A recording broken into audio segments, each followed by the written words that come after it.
Docteur Synapse.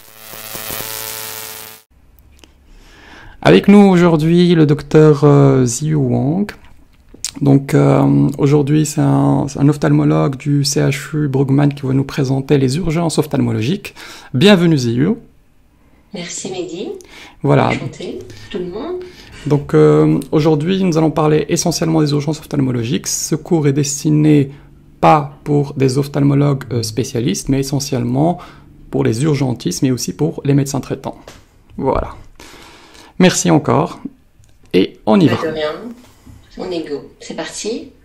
Donc, donc ça c'est de manière générale pour tout examen avant l'examen de patient. Donc toujours demander pourquoi il vient, la nature de ses plaintes, la durée, si c'était progressif ou brusque. Donc les symptômes associés, on va surtout parler des douleurs rougeurs oculaires, associées ou pas à une baisse de vision. Demander au patient si c'est lié à un traumatisme éventuel, et alors les antécédents généraux, ophtalmologiques, et les médicaments généraux et ophtalmo. Ok. Et donc, on va diviser d'abord la présentation en se concentrant sur les plaintes du patient liées à une rougeur et douleur oculaire, d'origine traumatique ou non traumatique, et on commence par les causes traumatiques. Ok, on y va. Voilà, donc en premier lieu, le plus souvent, les patients qui se présentent aux urgences pour des corps étrangers. Donc d'abord, on va parler des corps étrangers extraoculaires. Donc ça veut dire que c'est des corps étrangers qui restent à la surface de l'œil ou qui pénètrent un petit peu la cornée mais sans la transpercer. Et donc souvent, c'est des patients qui travaillent dans le bâtiment, qui ont disqué du métal la journée, donc qui ressentent à la fin de la journée une gêne dans l'œil. Et donc la première chose en tant qu'urgentiste, c'est pour pouvoir mieux examiner le patient, instiller une goutte d'unicaïne. Donc c'est un collier anesthésiant. Ok. Et donc ça permet de mieux examiner le patient parce que souvent quand on a un corps étranger sur l'œil, ça fait très mal. Et donc on a du mal à approcher le patient avec une lumière ou quoi que ce soit. Mais donc avant d'examiner le patient correctement à l'œil nu, puisqu'on n'a pas de lampe à fonte d'urgence générale, c'est de mettre une petite goutte d'unicaïne ou l'équivalent, donc d'un anesthésiant oculaire. Et ensuite, pour tester si c'est un corps étranger extraoculaire ou intraoculaire, c'est très important de faire un test à la fluorescéine. Donc après avoir mis l'unicaïne, on peut mettre une petite languette de fluo juste au niveau du blanc de l'œil. Okay. C'est un colorant un peu verdâtre comme ça.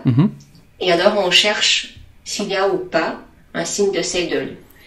Et donc le signe de Seidel, c'est comme illustré ici. Ça c'est un Seidel positif. Ça veut dire qu'il y a une perforation de la cornée.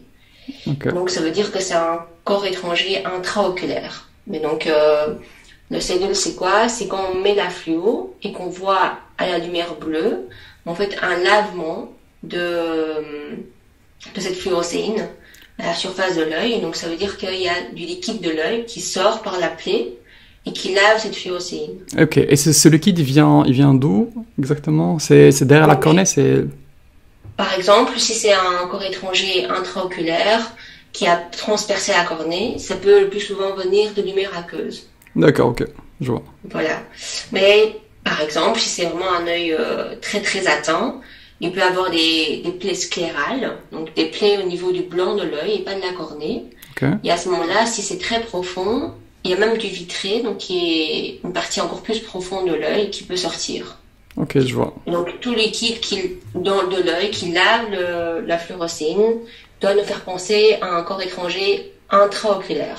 Donc, et à ce moment-là, l'urgentiste ne doit plus du tout toucher et directement appeler l'ophtalmologue. Donc dès qu'on voit ce signe, il faut s'alarmer, appeler directement l'urgentiste. Il faut pas se casser la tête. Ok, nickel. Exact. Je vais revenir en détail plus après pour les corps étrangers intraoculaires. Très bien. Et donc, quand c'est extraoculaire, il y a par exemple pas ce signe de Seidel, donc c'est un Seidel négatif. Vous voyez que la fluorescéine n'est pas lavée comme ça en tout cas.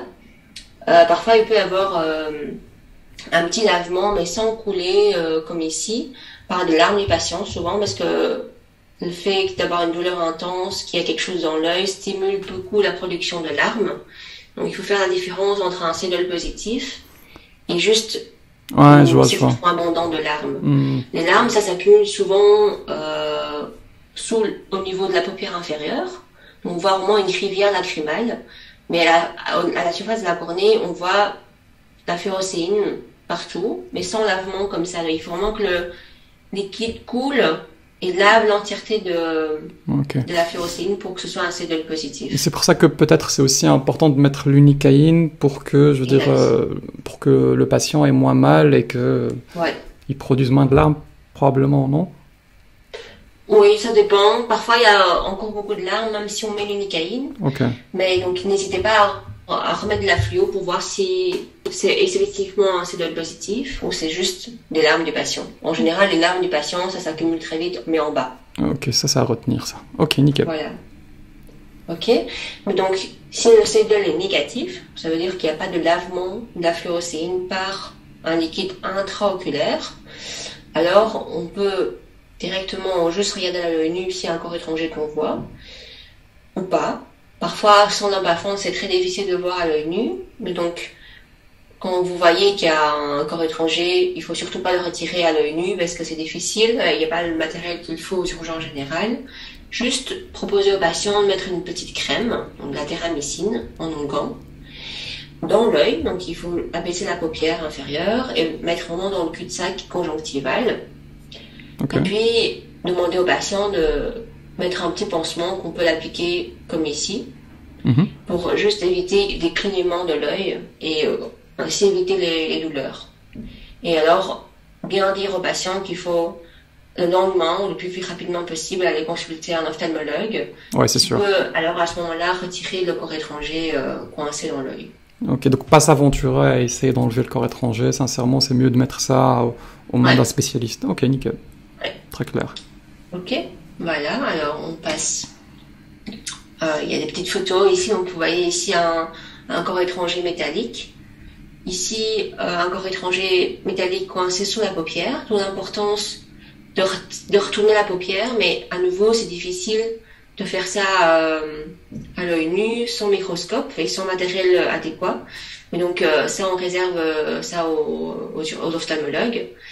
Ici, c'est pour expliquer comment on gratte, mais ne vous aventurez pas là-dedans. Et ça, c'est une fraiseuse pour enlever, mais voilà, à nouveau, je pense qu'aux urgences générales, on peut directement juste mettre du nicaïne pour examiner le patient, test fluorescine pour voir s'il y a un cédule, et puis ensuite, téramycine plus pansement, et puis alors dire au patient d'aller consulter le plus rapidement possible un ophtalmologue.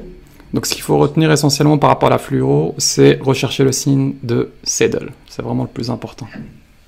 Exact. Donc faire la différence entre une plaie perforante, donc quelque chose qui a pénétré dans l'œil, vs juste une érosion de cornée avec un corps étranger qui est resté bien à la surface. Ouais, c'est ça. Ok. Voilà. Alors, ensuite, donc voilà, on va parler maintenant des corps étrangers intraoculaires. Donc ça veut dire qu'il y a un cédule positif, donc il y a vraiment un lavement. Donc par l'endroit où le corps étranger a pénétré, il y a vraiment un écoulement de liquide. Ouais, c'est très clair. Voilà, et donc parfois quand le choc est très violent, il peut y avoir du sang, qu'on voit un niveau de sang, qu'on voit vraiment dans l'œil, derrière la cornée, donc dans la chambre antérieure. Mais ça, bon, à nouveau, c'est vraiment des cas de gros traumatisme et j'ai pas d'image ici pour un éphéma, mais vous allez vraiment voir en fait un niveau de sang ici remplir l'œil, donc ça, on peut pas le rater à l'œil nu, quoi. Ok. Ça, c'est dans les cas de gros traumatisme. Bon, à ce moment-là, donc, en tant qu'urgentiste, il faut sauter donc, cette étape-là parce que le fond d'œil dilaté, c'est pas possible de le faire aux urgences Bien générales, sans machine adéquate. Mais il faut surtout appeler donc l'ophtalmologue qui va en général vous demander de faire un CT scan pour voir si le corps étranger donc au niveau de la vélocité est rentré à l'arrière de l'œil ou pas. Et puis ensuite donc demander à l'ophtalmologue ce qu'il veut faire. En général, la procédure qu'on applique au CHU Saint-Pierre, c'est qu'on demande aux patients de prendre déjà un antibiotique prophylactique, donc du Tavanic, 1 gramme par la bouche. Ok. Et ensuite, on propose au patient une coque de protection sur l'œil pour éviter que le liquide de l'œil coule de trop et que la structure de l'œil se perde. Ouais. Et donc, il faut aussi prévoir une salle d'op et donc demander au patient de rester à jeun et faire éventuellement une biologie préopératoire. Mais ça, il faut à nouveau en discuter avec l'ophtalmologue pour savoir si l'opération aura lieu le jour même ou pas. D'accord. Et est-ce que, je veux dire, c'est aussi important de voir s'il y a une baisse de l'acuité visuelle, parce que tu as marqué ça au tout début, BAV, c'est ça? Ouais. Souvent les patients, quand ils ont un signe de CBL positif, ça veut dire que il y a quand même une grosse atteinte des structures de l'œil, et donc en général, ils voient pas très bien. Ok. Mais ça peut être une baisse de vision peut aussi être le cas quand il y a un corps étranger extraoculaire. Donc, d'accord. Ok. pas très représentatif de la gravité. Corps étranger intraoculaire. Donc, souvent, quand il y a des irritations au niveau des yeux, les patients se plaignent d'une vision trouble. Ok. Donc voilà. Mais donc surtout important à nouveau le CBL positif pour voir s'il y a un corps étranger intraoculaire ou pas. Et donc s'il y a un corps étranger intraoculaire, en résumé, juste appeler l'ophtalmologue de garde qui va vous dire de faire un scanner ou pas. Demander éventuellement s'il faut placer le patient sous antibiotiques prophylactiques.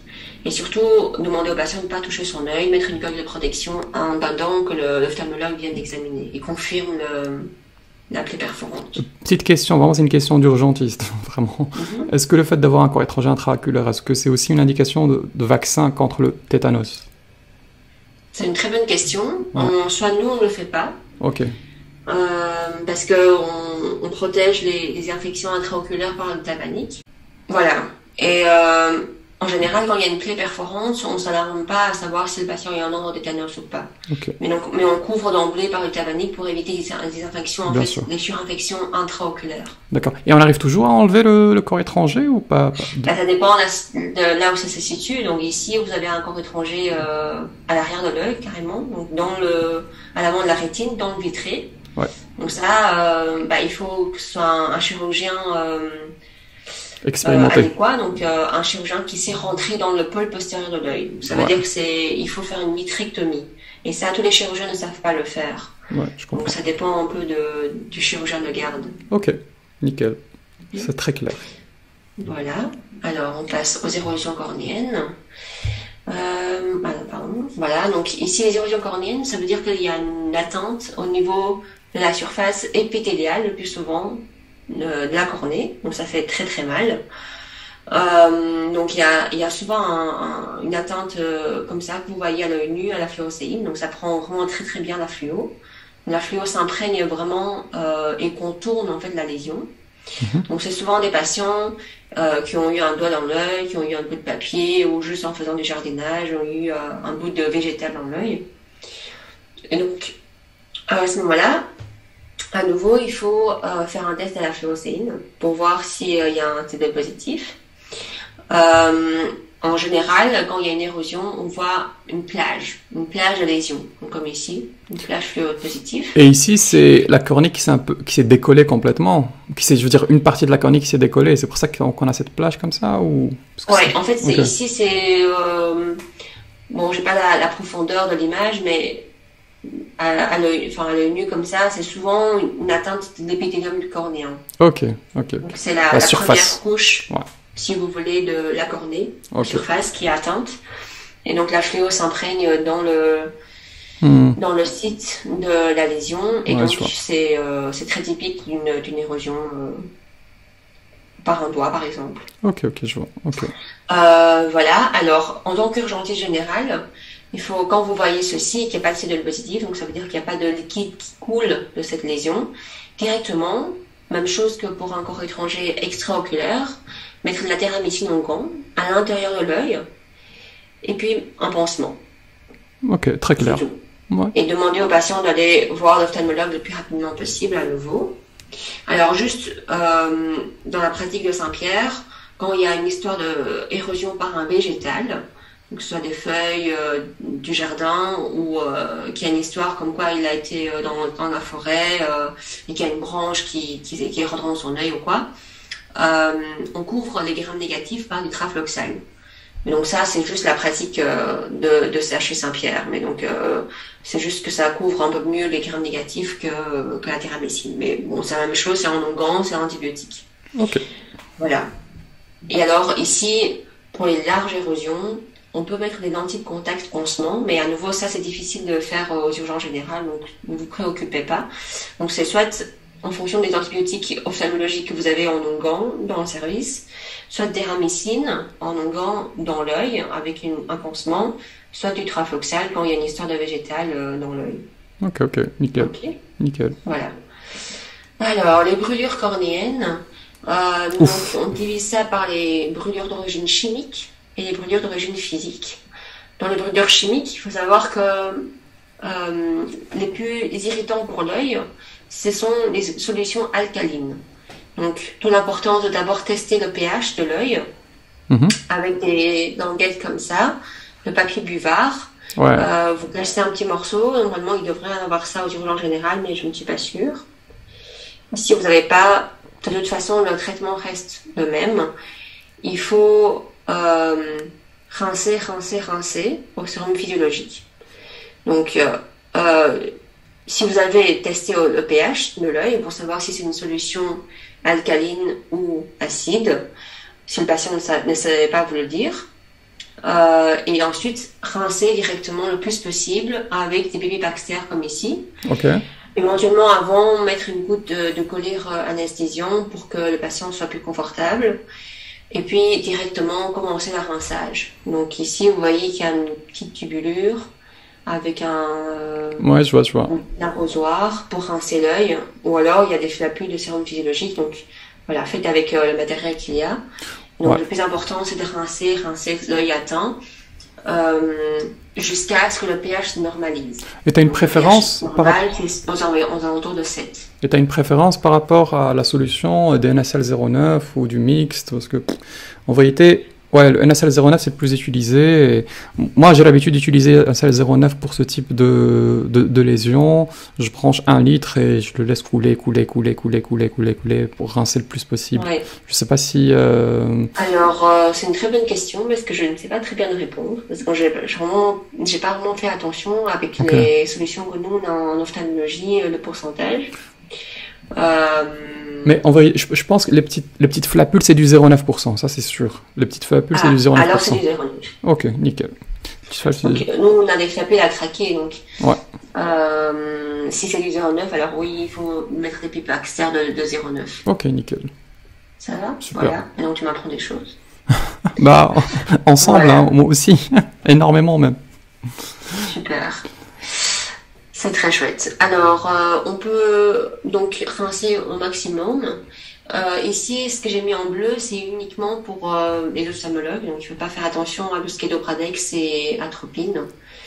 Ça, il faut vraiment que ce soit confirmé par examen de lampe à fente. Donc, l'urgentiste, il doit s'arrêter à une normalisation du pH. Donc, il doit rincer au maximum et demander au patient de rincer encore au retour à domicile et aller à nouveau voir le plus rapidement possible un ophtalmologue. Dans la pratique de Saint-Pierre, parfois on donne aussi, même très souvent, des vitamines C pour favoriser la cicatrisation au niveau cornéen surtout. Ça je ne savais pas. Et éventuellement l'oxycycline, mais ça à nouveau laisser aux ophtalmologues pour s'en charger. Ah ça je savais pas que la vitamine C favorisait la cicatrisation. Ça c'est. Donc voilà. Okay. En général, on en donne souvent en ophtalmologie pour ça. Ok. Alors juste, contrairement aux érosions de cornée, c'est très important pour une brûlure chimique de ne pas mettre de pansement ni d'onguent. Mm-hmm. Donc c'est surtout le rinçage qui est très important dans ce cas-là. Ok, nickel. Voilà. Alors pour les coups d'arc, donc c'est des brûlures physiques en quelque sorte. Donc c'est souvent des patients qui ont une clinique très très typique.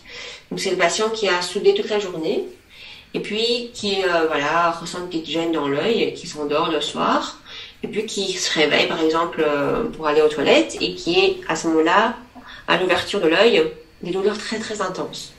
Mais donc des douleurs nocturnes avec une très très forte sensibilité à la lumière, et puis des yeux très rouges, Et donc c'est typique des brûlures physiques liées à une exposition à la lumière quand on fait de la soudure. Ah, ok. Et donc à ce moment-là, il faut c'est typique, traiter ça. le patient par la thermécine en gants. Ça c'est le meilleur traitement.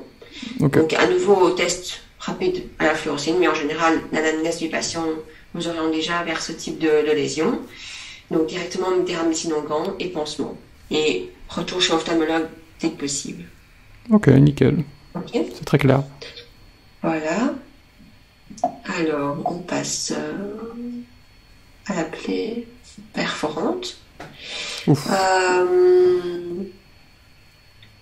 Ah ben voilà, c'est un peu la même histoire que ce que j'avais présenté pour les corps étrangers intraoculaires, donc un cellule positif. Et puis, parfois, vous voyez que la pupille peut se déformer avec un iris qui sort par l'endroit de la blessure. Il peut y avoir un schéma, donc du sang, en fait. Ça, c'est une partie de l'iris qui sort. Ça, c'est une partie de l'iris qui sort. Ça, c'est une partie de l'iris, en fait, qui est en train de se faire la malle. Voilà, qui peut se barrer de l'œil. Et donc, à nouveau, même prise en charge que les corps étrangers intraoculaires. En tant qu'urgentiste, demandez simplement au ophtalmologue de garde s'il faut faire un CT scan.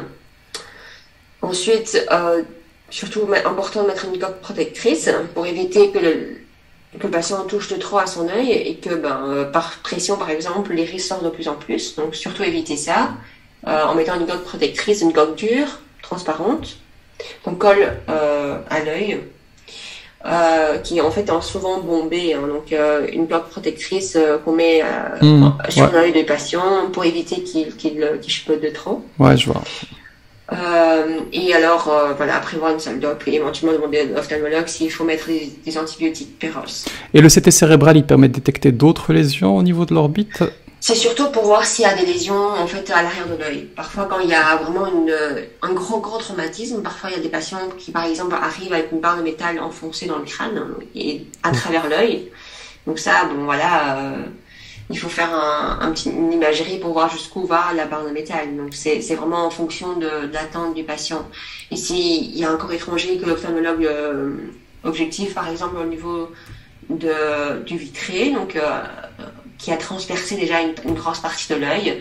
Il faut exclure aussi s'il y a un corps étranger donc rétro-pulbaire, donc au niveau à l'arrière de l'œil, mais alors au niveau proche du nerf optique, ou voire au niveau intracérébral. Ah, ok, donc c'est vraiment au cas par cas, quoi. Ok, je vois. Et quel est le pire que tu as eu comme plaie perforante, comme ça? Moi, honnêtement, j'ai plutôt eu des plaies gentilles, des plaies perforantes juste au niveau cornéen. Ok.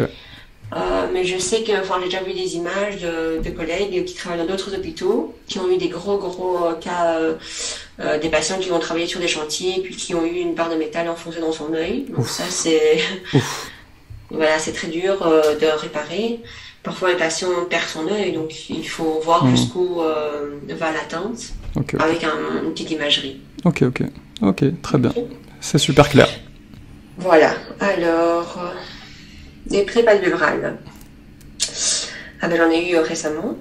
Alors, c'est donc le plus important, c'est aux urgences générales, c'est de faire la distinction entre les plaies palpebrales qui donnent une atteinte des voies lacrymales, donc VL c'est voie lacrymale, VS les plaies palpebrales qui ne donnent pas d'atteinte au niveau des voies lacrymales. Les voies lacrymales c'est toujours au niveau interne.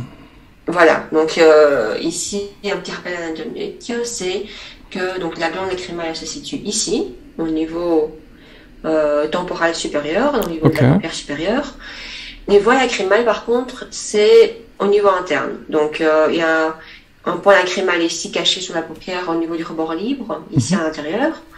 Donc le point lacrymal supérieur, qui donne un petit canalicule lacrymal supérieur, qui se retrouve ensuite dans le sac lacrymal, qui se trouve plus ou moins ici.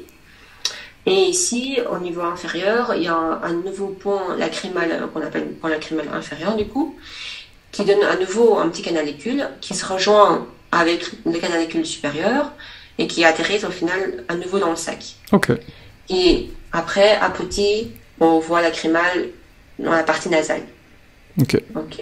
Donc plaie au niveau Donc, interne, c'est voie lacrymale atteinte. voilà, donc ça dépend un petit peu de où ça se situe exactement, mais souvent les plaies en général latérales comme ça, bon, on est presque sûr que vu que le point lacrymal est là et que les canalicule sont plus ou moins par ici, il n'y a pas d'atteinte des voies lacrymales. Par contre ici, c'est déjà douteux. Ouais, Donc il je faut vois. voir un petit peu la profondeur de la plaie, où se situe exactement la lampe à fente. Bon, aux urgences générales, c'est difficile à dire, mais les points les atteintes au niveau interne ici comme ça, il faut directement envoyer des photos à l'ophtalmologue et en fonction de notre examen à lampe à fente, on saura juger ou pas s'il y a une atteinte des voies lacrymales. Super. Donc je dirais que de toute manière, quand vous avez ceci aux urgences générales, que ce soit au niveau latéral, donc sans atteinte des voies lacrymales ou au niveau interne, d'abord envoyer des photos à l'ophtalmologue de garde Ok. qui peut prendre en charge ou pas le patient en fonction de ses habilités à suturer. Donc par exemple ici, vous voyez qu'il y a littéralement une perte de substance au niveau de la paupière inférieure, donc ça c'est difficile de faire ça en salle de soins sans microscope. Ça, c'est Et trash. donc d'autant plus que s'il y a une atteinte, une suspicion d'atteinte des voies lacrymales, surtout pas y toucher. Donc de toute façon, quand vous avez ce genre de plaie, appelez l'ophtalmologue. Et en fonction de la photo, normalement l'ophtalmologue saura vous dire ce qu'il faut faire. Super. Très clair. Donc, plaie palpébrale, photo, envoie à l'ophtalmologue, et puis après, Voilà. voilà. Quoi qu'il en soit, comme tu as dit, quand il y a une atteinte de voie lacrymale, c'est toujours, entre guillemets, plus grave, on va dire. Mhm. Exact. Donc, Ok. Voilà. Alors. Ici, le burn trauma, donc c'est des traumatismes directs de l'œil. Donc souvent des patients qui ont une agression physique, donc un coup de poing au niveau de l'œil. Alors à ce niveau-là, souvent le plus important c'est d'exclure s'il y a une atteinte au niveau de la structure de l'orbite, donc au niveau des os orbitaires ici, au niveau du plancher orbitaire, souvent chez les enfants qui peuvent être fracturés. oui. Donc ça, en général, l'urgentiste, j'imagine, vous faites souvent un petit scanner quand il y a un petit doute à ce niveau-là, en fonction de la vis stomato par exemple peut-être. Ouais. Nous, au niveau ophtalmo, on teste donc sur tout ce qui est marqué là, donc acuité visuelle, voire demander au patient s'il voit bien, éventuellement rapidement palper les yeux du patient pour voir si il y a beaucoup de sang qui met l'œil sous tension ou pas. Donc juste plus ou moins palper au niveau du rebord supérieur de l'orbite, au niveau de la paupière supérieure, en demandant au patient de fermer les yeux. Donc voir si les deux yeux ont plus ou moins le même tonus, en palpant légèrement. Tester les réflexes photomoteurs, Ouais. donc voir s'il y a un déficit afférent pupulaire. Ensuite, tester la motilité oculaire. Ça, c'est voir super si, important. Ouais, ça, c'est super voilà. important.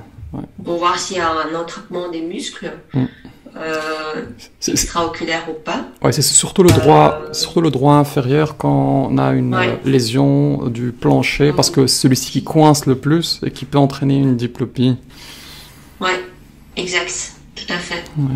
Voir s'il y a vraiment un œil qui dure comme de la pierre, réflexe déficit afférent pupulaire ou pas, motilité oculaire pour voir s'il y a un attroupement de muscles, vous demandez au patient s'il voit double, et ensuite, pareil que pour une érosion de cornée, voir s'il y a une plaie perforante. Donc ça veut dire faire un test à la fluorescine. C'est ça. Okay. Voilà. Ici, tout ça, c'est plus de la recherche de l'ophtalmologue. Donc ça, ne vous en préoccupez pas. Le fond de dilaté, c'est aussi l'ophtalmologue qui le fait. Donc, je dirais que quand il y a un coup direct, en général, l'urgentiste, il fait ce qui est marqué dans le premier petit point là, à part la vision des couleurs. Et ensuite, en fonction des résultats du scanner, voir s'il y a une fracture du plancher orbitaire, voir s'il y a des luxations qu'on voit au niveau du scanner de l'œil ou autre, s'il y a un coupement par exemple du nerf optique, s'il y a un gros traumatisme à ce niveau-là ou pas. Parfois on peut même voir des décollements de rétine au niveau du scanner. Ah ouais. Et puis en fonction des résultats du scanner, appeler l'ophtalmologue. Ok. Voilà. Ok, nickel.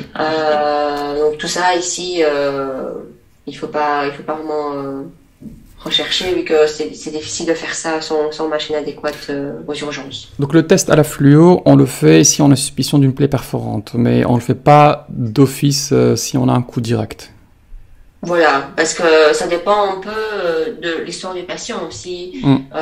si c'est une grosse agression, qu'il y a des plaies un peu partout au niveau du visage, qu'il y a eu par exemple, je sais pas moi, des agressions avec des bouteilles en verre, et Ok. quelque chose de tranchant, Mhm. alors à ce moment-là, l'histoire clinique va nous orienter vers une recherche de plaies perforantes.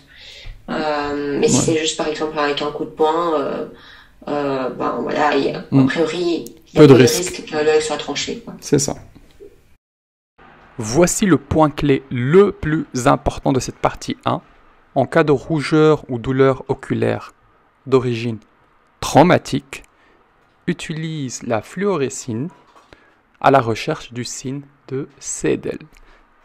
Ce signe est un signe de gravité. Merci d'avoir suivi cette vidéo. N'hésitez surtout pas à me communiquer vos questions, vos éventuelles remarques et de me proposer les sujets qui vous intéressent.